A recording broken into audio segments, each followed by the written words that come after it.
So we're back in Torrevieja with the latest news updates, what's all been happening all week, all these massive protests, big day today, 20th of April, protest galore's going on, and also we're going to report what's all happening all week in the news. We've got loads of things happening, especially here in Torrevieja and all over Spain, so we're going to catch up on all the news, and we're just going to take a walk around the back streets, and also make sure you watch it to the end. We've got something a little bit special for you. Yes, a little treat at the end, and also everyone that's been paying into my little fund here, that's been helping me, buying me a coffee and in my PayPal account, helping me, supporting me with my videos.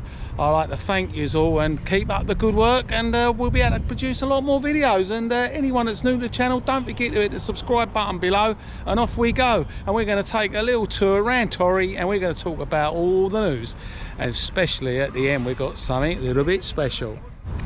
Big day today in Spain, the Canary Islands. 20th of April is this big massive protest, and there's been reporting on about it all over the press, all over the papers, how the English are not welcome.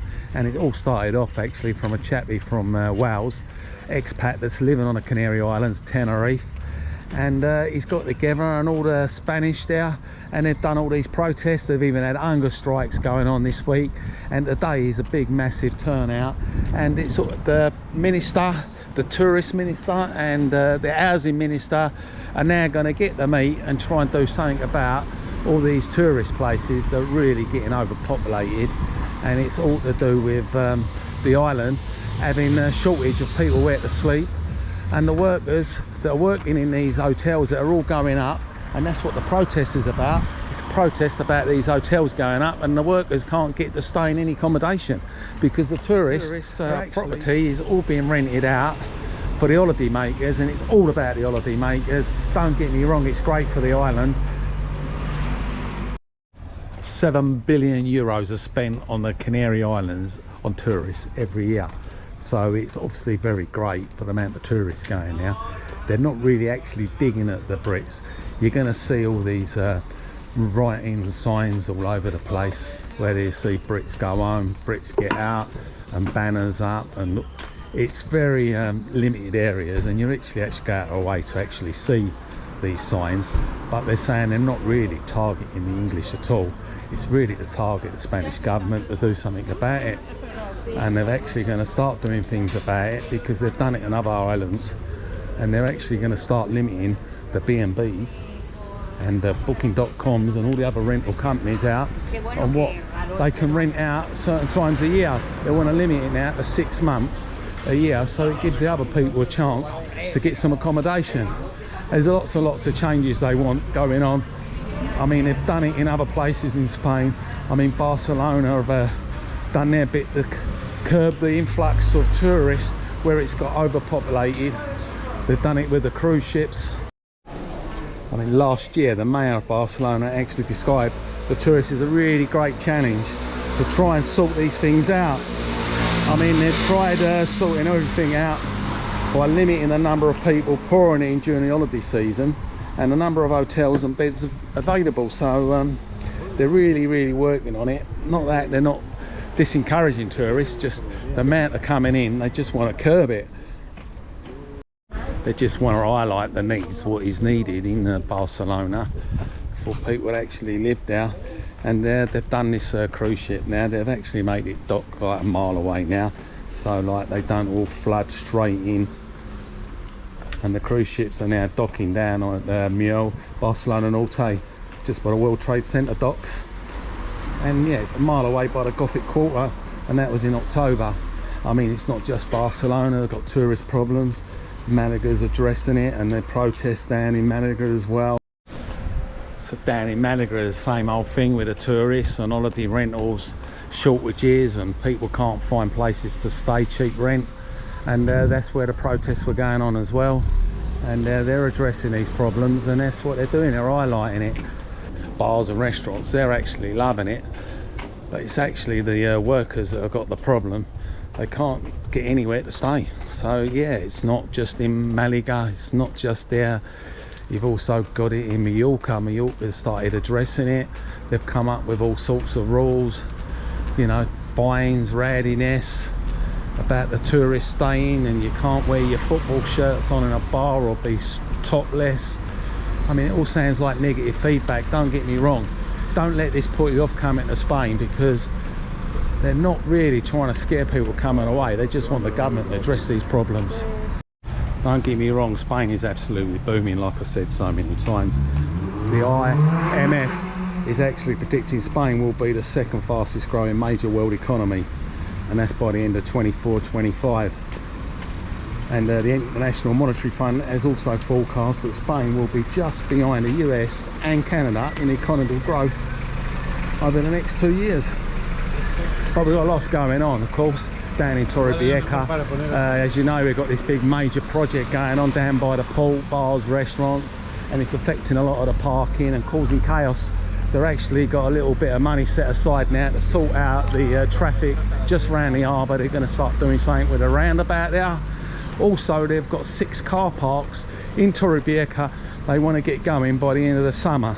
It's a mean task, but they're got a load of these car parks set all over Torrevieja so people can have parking when they come in. Also, the other big news is finally in the Costa is putting their beach bars back on the beaches. And there's still a few little areas up in arms are not getting done until they sort out the small issues. That is down in Punta Prima. Apparently a couple of beaches just there, they've got sewage problems, the stagnant water, environment health problems, so they're not rushing to get that bar up and running. But all along the other areas, they're all going up the beach bars, or up in Campermore all along now. So we're starting to see these beach bars back.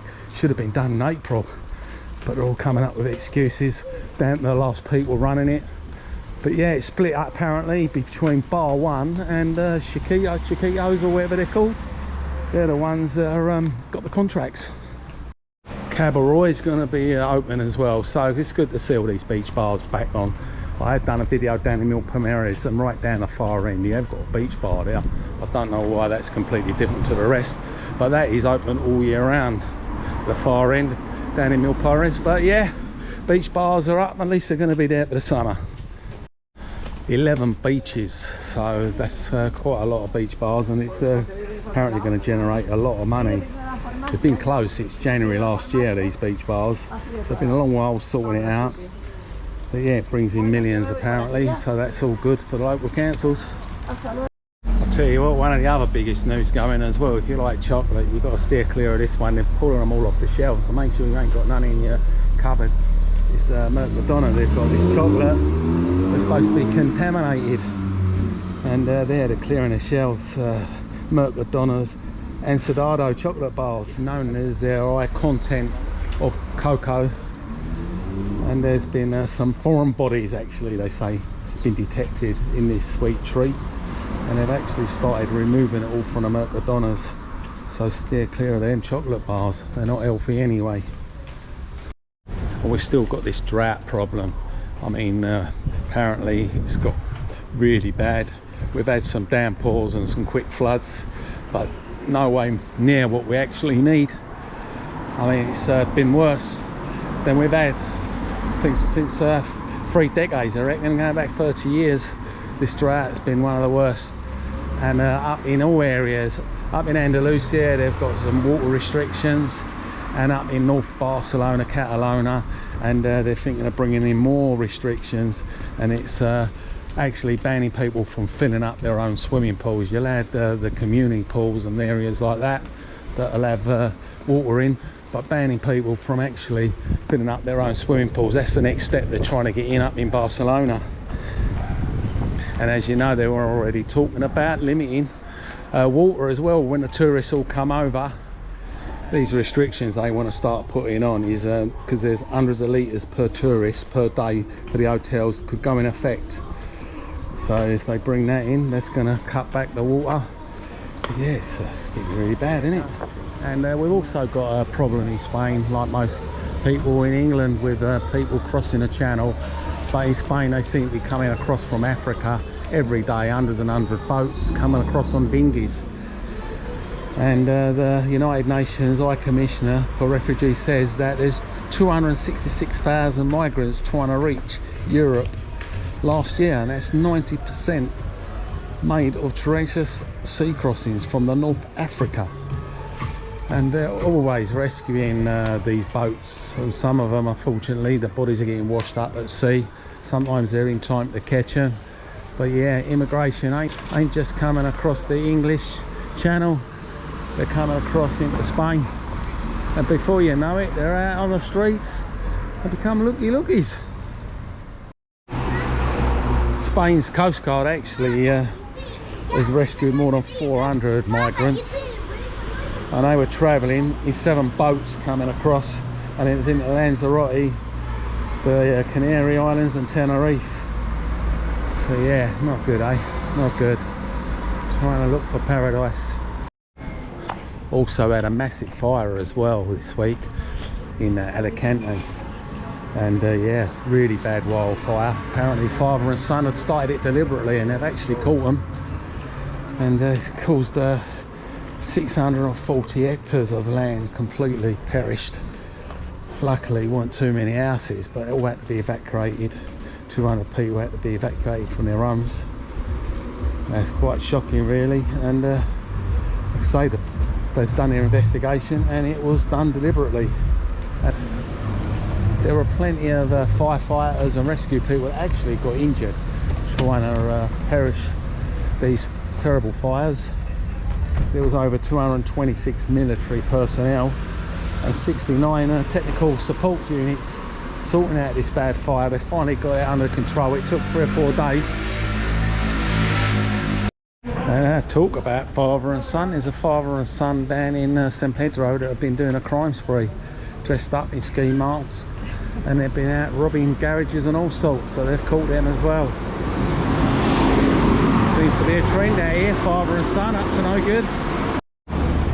Another thing to remember as well when you come to Spain, you know, like on a British plate, you can't be driving there too long. I mean, you're going to get pulled over and you're going to get stopped and fined.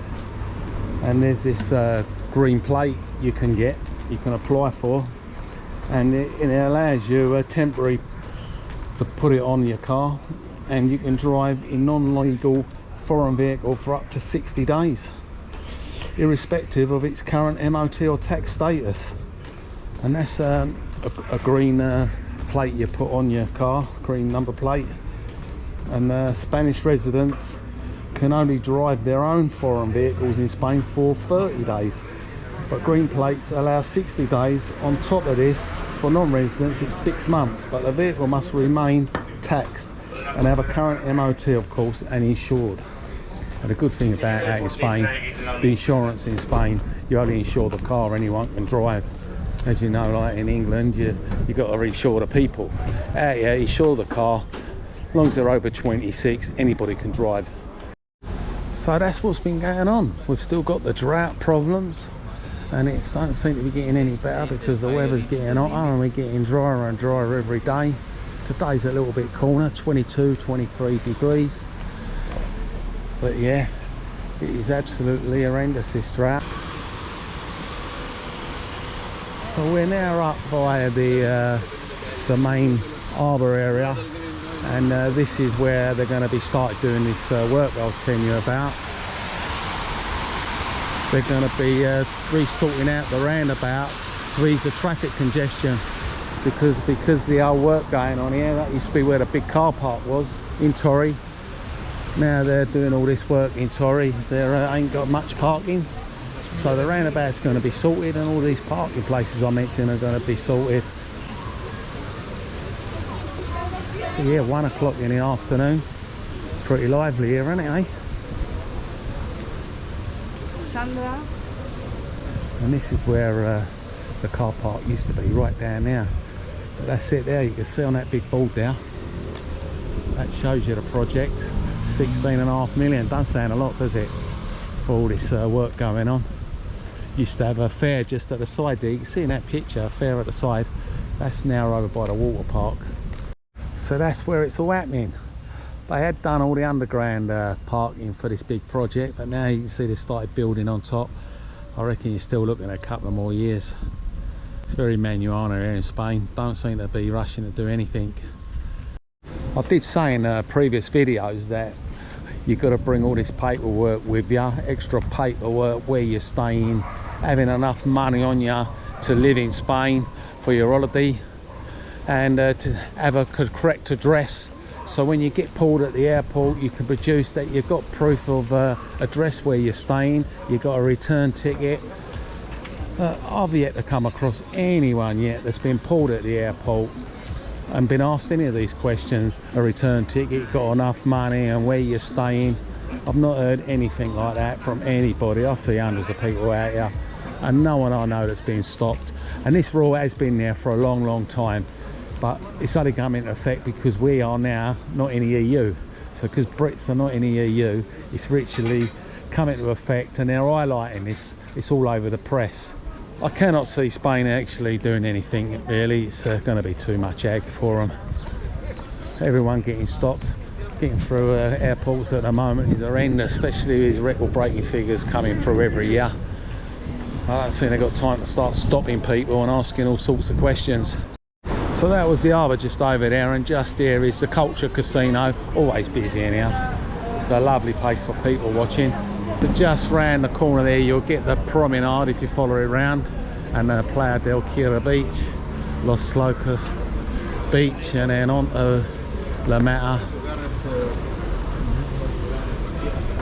Everyone's living a dream, eh? Oh, it's a YouTube, eh? Okay. All to do with Jesus. En este momento, a nuestro corazón. Vamos a hacerlo, a ver, vamos a cerrar nuestros ojitos y vamos a repetir. Yeah, there's a wedding going on, and they're in the church right now.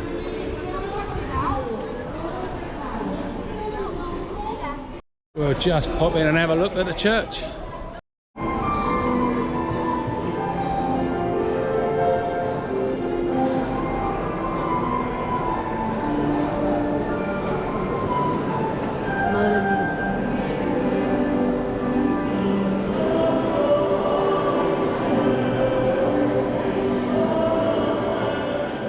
Yeah, so we gate crashed the wedding and it was just finishing.